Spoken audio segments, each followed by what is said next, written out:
Hello friends, তো চলো বানিয়ে নেওয়া যাক গরম গরম পেঁয়াজি।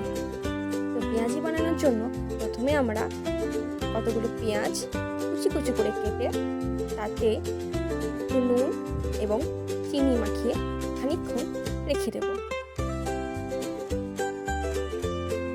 খানিকক্ষণ পর যখন সেই পেঁয়াজ থেকে জল ছেড়ে দেবে তখন তাতে 4 চামচ বেসন এবং হলুদ আমরা মাখিয়ে নেব। আমার এখানে আরেকটু বেসনের দরকার পড়েছিল, তাই আমি দিয়ে দিলাম।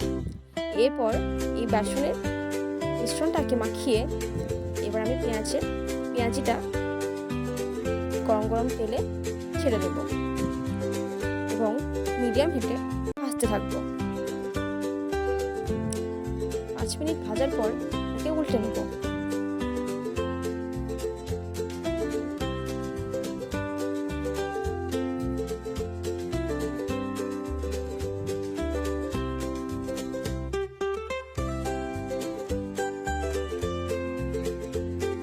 মিডিয়াম লো হিটে 15 মিনিট ভাজার পর এগুলোকে আমি তুলে নেব।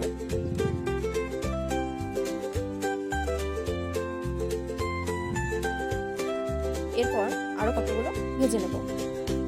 তো এইভাবে আমাদের রেডি হয়ে গেল গরম গরম পেঁয়াজু। Thanks for watching.